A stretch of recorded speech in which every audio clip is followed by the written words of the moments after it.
और इसी बीच इस वक्त की बड़ी खबर आपको बता दें, बिहार की जातीय गणना से जुड़ी हुई इस वक्त की अहम खबर आ रही है। जातीय गणना से जुड़ी आर्थिक रिपोर्ट विधानसभा में पेश किया जाएगा। रिपोर्ट में बताया गया है कि किस जाति में कितनी गरीबी। स्वर्णों की श्रेणी में 7 जातियां शामिल किया गया है। इन स्वर्णों में बात की जाए तो सबसे ज्यादा गरीबी भूमियारों में है। रिपोर्ट के मुताबिक इस वक्त की बड़ी खबर आपको बता दें, सरकार ने आर्थिक रिपोर्ट विधानसभा में पेश की है। इस वक्त की बड़ी खबर, रिपोर्ट में बताया गया किस जाति में कितनी गरीबी। तमाम जानकारी के साथ पटना से हमारे सहयोगी सौरभ जुड़ चुके हैं। सौरभ, सबसे बड़ी बात है कि देखिए अब वो सर्वे भी आ गया है जिसका इंतजार था, और अगर स्वर्णों की बात की जाए, जो कैटेगरी किया गया है, सबसे ज्यादा गरीबी भूमियारों में है। आपको याद होगा जब सर्वे आया था तो हर तबके के लोगों ने विरोध किया था। अब जब रिपोर्ट पेश किया जाएगा तो क्या लगता है आपको, अब आगे विपक्ष का क्या रुख होगा?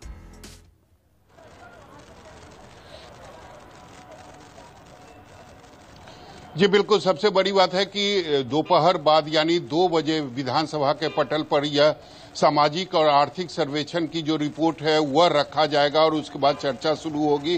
हालांकि अभी भी हम कई नेताओं से बात करने की कोशिश की थी, लेकिन उनका कहना है कि जब विधानसभा के पटल पर आर्थिक और सामाजिक सर्वेक्षण की जब रिपोर्ट आएगी उसके बाद ही हम कोई रिएक्शन देंगे। लेकिन उससे पहले कुछ हम लोगों के पास जो सामाजिक और आर्थिक सर्वेक्षण की जो रिपोर्ट थी वो आ गई थी, लेकिन अब विपक्ष की क्या भूमिका होगी या नेताओं का क्या बयान होगा, यह 2 बजे के बाद ही स्पष्ट होगा कि क्या इसका भी विपक्ष विरोध करेगी। क्योंकि जिस तरीके से अगर जनरल कैटेगरी की बात करें तो सवर्णों में सबसे ज्यादा गरीबी दिखाई गई है, या जो आंकड़े आए हैं उसके मुताबिक करीब 27.5% जो है वह भूमियार जाति के लोग जो हैं वह गरीब हैं। अगर दूसरे स्थान पर बात करें तो ब्राह्मण जाति का स्थान आता है, और तीसरे नंबर की बात करें तो राजपूत समुदाय का नंबर आता है। वहीं अगर यादव जाति की बात करें तो करीब 35% यानी 35% गरीबी जो है वह यादव जाति में है। उसी तरीके से अगर कुशवाहा जाति की बात करें तो 34% जो लोग हैं वो गरीब हैं कुशवाहा जाति में। उसी तरीके से अगर कुर्मी जाति की बात करें तो करीब 30% जो लोग हैं वह कुर्मी जाति में गरीब माने जाते हैं, जिस जाति से बिहार के मुख्यमंत्री नीतीश कुमार भी आते हैं। अगर शैक्षणिक योग्यता की बात करें तो मैं आपको बताना चाहूंगा कि ये भी जो आंकड़ा है वो चौंकाने वाला है, क्योंकि बिहार में केवल 7% ऐसे लोग हैं जो ग्रेजुएट हैं, यानी 7% लोग ही बिहार में ग्रेजुएट हैं। बाकी अगर 93% जो लोग हैं वो ग्रेजुएट अभी भी नहीं हैं।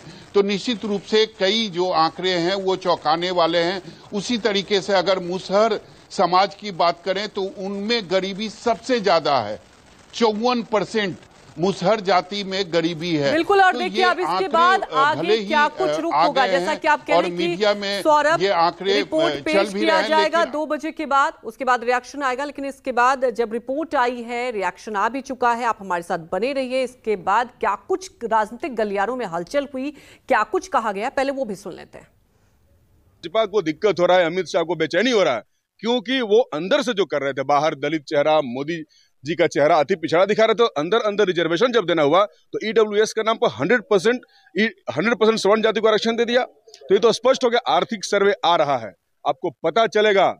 जातिगत जनगणना पर हंगामा करने वालों को आर्थिक सर्वेक्षण आने के बाद पता चलेगा कि कितनी जमीनों पर कितने लोगों का कब्जा है और कितने संसाधनों पर कितना कब्जा है। निश्चित तौर पर देखिए, एनडीए सरकार ने एक महत्वपूर्ण निर्णय लिया था और माननीय प्रधानमंत्री जी से भी सर्वदलीय प्रतिनिधिमंडल, जिसमें भारतीय जनता पार्टी भी थी, जातीय गणना के संबंध में प्रधानमंत्री जी से विमर्श किया था, और कैबिनेट में हम सबों ने पारित भी किया था कि पूरे बिहार में जातीय सर्वेक्षण हो और उस आधार पर उनकी जो आर्थिक और सामाजिक हालात है उसको बदलने के लिए हम सब पहल करें, और वह प्रतिवेदन आज पेश होने जा रहा है, उस पर विमर्श होगा।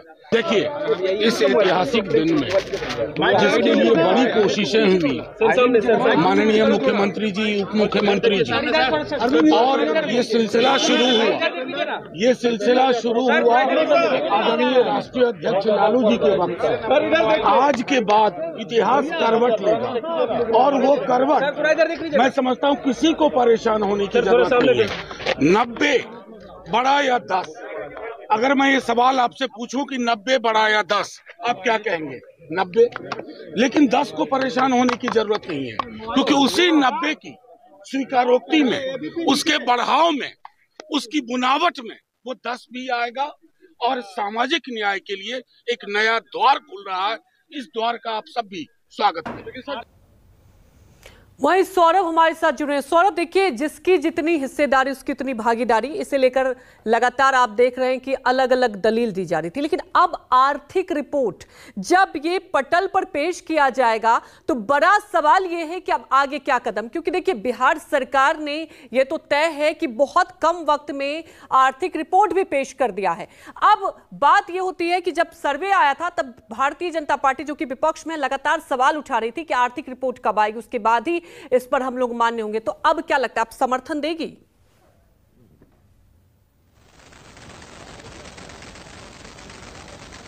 जी बिल्कुल नहीं। विपक्ष का जो रुख रहा है अभी तक उसे स्पष्ट है कि आगे भी जो आंकड़े हैं उसको विपक्ष जरूर झुठलाएगी, क्योंकि शुरू से जो जाति आधारित गणना के जो आंकड़े आए हैं, विपक्ष का कहना है कि ये आंकड़े में फेरबदल की गई है और कुछ जातियों की संख्या जो है वह जानबूझकर बढ़ाई गई है। तो निश्चित तौर पर अगर सामाजिक और आर्थिक सर्वेक्षण की रिपोर्ट की भी अगर बात करें तो विपक्ष का यही रुख रहने वाला है, क्योंकि ऐसा नहीं हो सकता है कि अगर आप एक रिपोर्ट को सही कहते हैं तो दूसरे रिपोर्ट को आप गलत नहीं कह सकते।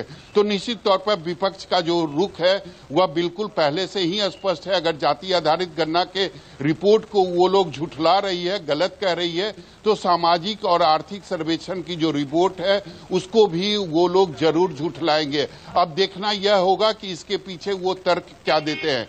जैसे जाति आधारित गणना के पीछे उन्होंने कहा था कि कुछ जातियों की संख्या जानबूझकर बढ़ाई गई है और कुछ जातियों की संख्या जो है वो कम की गई है।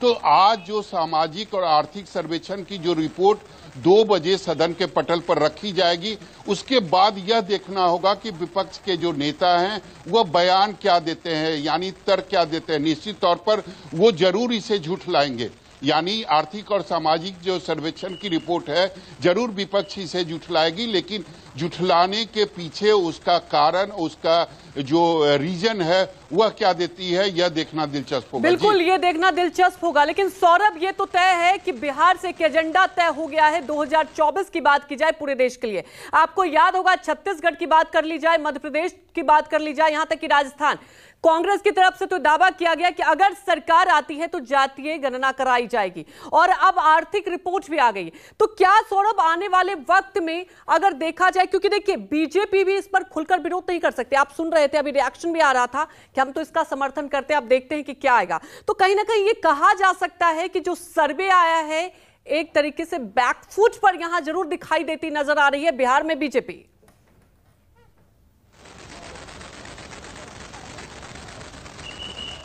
जी बिल्कुल, अगर पूरे आप जाति आधारित गणना की जब से आंकड़े जारी किए गए हैं महागठबंधन की सरकार के तरफ से, उसी समय से अगर आप देखेंगे तो बीजेपी बैकफुट पर नजर आ रही है। लगातार वो कह रही है कि जो आंकड़े हैं वह गलत हैं, क्योंकि इसमें कुछ खास समुदाय, कुछ खास जाति के लोगों को बढ़ाकर दिखाया गया है। दूसरी तरफ जरूर महागठबंधन का यह मास्टर स्ट्रोक 2024 के लोकसभा चुनाव के पहले माना जा रहा है, और आज इसकी चर्चा पूरे देश भर में हो रही है। कई जगहों पर चुनाव के दौरान यह भी वादा किया जा रहा है कि अगर मेरी सरकार बनी तो हम जातीय जनगणना करवाएंगे। लगातार कांग्रेस यह मांग भी कर रही है और इसकी बात भी हो रही है। तो निश्चित तौर पर नीतीश कुमार और महागठबंधन की सरकार ने 2024 लोकसभा चुनाव के पहले एक मास्टर स्ट्रोक खेला था और आज उसका असर पूरे देश भर में दिखाई दे रहा है। दूसरी बात, अगर आर्थिक और सामाजिक सर्वेक्षण की रिपोर्ट जो अब से कुछ ही घंटों के बाद सदन के पटल पर रखी जाएगी तो निश्चित तौर पर बीजेपी इसका भी विरोध करेगी, क्योंकि एक ही रिपोर्ट है, भले अलग अलग वो प्रकार जारी किए जा रहे हैं, लेकिन अगर आप जाति आधारित गणना की रिपोर्ट को झुठला रहे हैं तो सामाजिक और जो आर्थिक सर्वेक्षण की रिपोर्ट है उसे आप सच नहीं कह सकते हैं। अब देखना होगा कि सरकार यानी महागठबंधन की सरकार का अगला कदम क्या होगा, क्योंकि मुख्यमंत्री के साथ साथ राजद सुप्रीमो लालू प्रसाद यादव भी लगातार कह रहे हैं कि जिसकी जितने हिस्सेदारी बिल्कुल अब देखना होगा इस पर कैसे इंप्लीमेंट किया जाएगा। सौरभ आप हमारे साथ बने रहिए।